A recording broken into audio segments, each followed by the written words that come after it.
करीब 13 दिन होने को आए और इस देश के सबसे होनहार खिलाड़ी जो इस देश के लिए पदक जीत कर लाते हैं, दिल्ली की सड़कों पर बैठकर प्रदर्शन कर रहे हैं न्याय की आस में। पर आस उन्होंने किससे लगाई है? उस सरकार से जिसके अंदर की नैतिकता और मर्यादा पूरी तरह से मर चुकी है।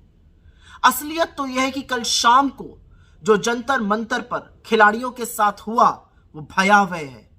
अमित शाह की दिल्ली पुलिस ने खिलाड़ियों के साथ बदसलूकी करी, महिला खिलाड़ियों को गंदी गंदी गालियां दी गई, वहां पर हाथापाई की गई, लाठियां चलाई गई। ये सब किसके इशारे पर हो रहा है? ये सवाल उठता है।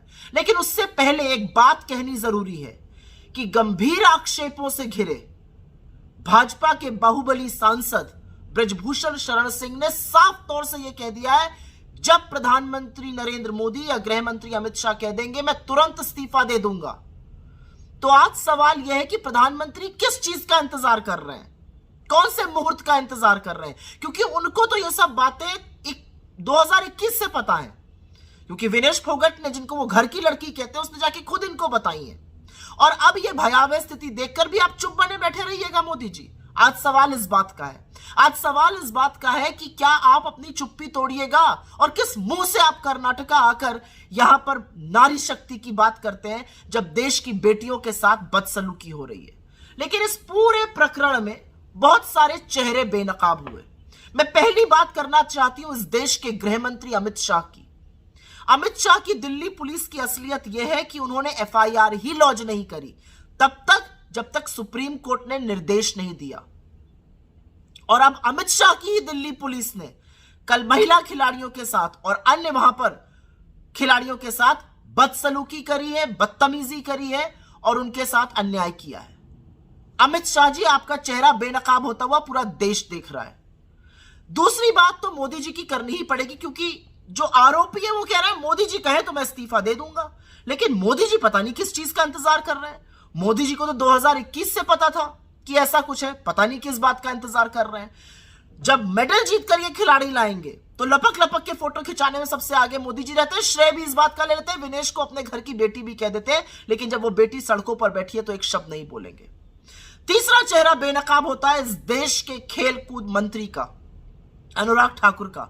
आप मीडिया के इवेंट्स में जाके स्किपिंग करिएगा, पुशअप्स करिएगा, और जो महिला खिलाड़ियों का आरोप है, जो आप पर वो सीधा आरोप लगा रही हैं कि आपने आश्वासन दिया था, उसके बारे में क्या कीजिएगा?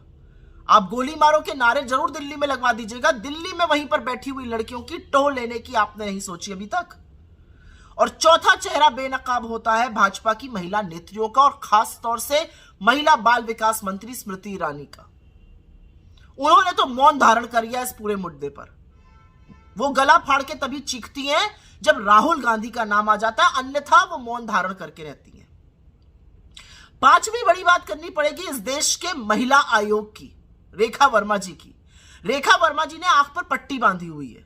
वो पट्टी वो तभी खोलती हैं जब विपक्ष के खिलाफ साजिश रचनी हो भाजपा के साथ मिलकर, अन्यथा वो कहीं पर भी किसी महिला के खिलाफ अत्याचार हो जाए वो एक शब्द नहीं बोलती है, कोई कार्रवाई नहीं करती है। विपक्ष का मामला हो दौड़ी दौड़ी चली जाएंगी काम करने के लिए। सारा रंजिश के तहत, साजिश के तहत वो काम करती है।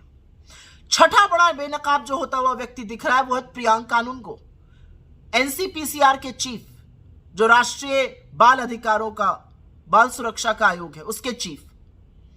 वो तो भक्ति में ऐसे तल्लीन है कि बेचारे के पास वक्त ही नहीं है कि पॉक्सो जैसा गंभीर आरोप जब लगा है तो उसका संज्ञान ले ले, उस पर कार्रवाई कर दे। लेकिन अभी विपक्ष का नाम आ जाने दीजिए, राहुल गांधी जी का नाम कहीं पर आ जाए, अगर उनसे कुछ बच्चे मिलने चले आए तुरंत चिट्ठियां लिखने लगते हैं चुनाव आयोग को।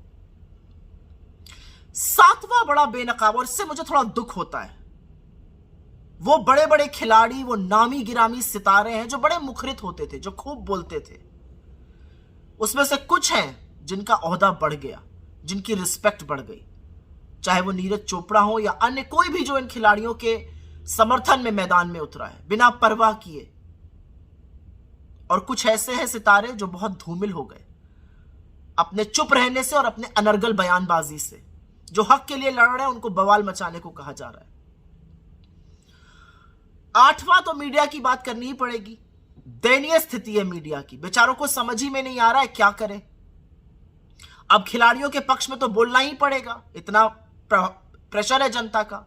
ब्रजभूषण सिंह से भी सवाल किए जा रहे हैं, लेकिन मजाल है कि अमित शाह की दिल्ली पुलिस और अमित शाह से पहले दिल्ली पुलिस के रवैये पर सवाल करें या प्रधानमंत्री की चुप्पी पर सवाल करें, क्योंकि ब्रजभूषण शरण सिंह कहते हैं प्रधानमंत्री बोल दे मैं इस्तीफा दे दूंगा। मजाल है एक सवाल किया जाए कि प्रधानमंत्री क्यों नहीं बोल रहे हैं।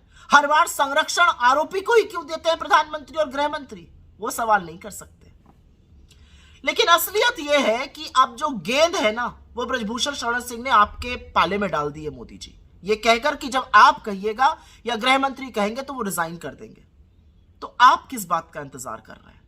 क्योंकि यह देश देख रहा है कि न्याय और अन्याय की बीच की दहलीज में अब आप खड़े हुए हैं।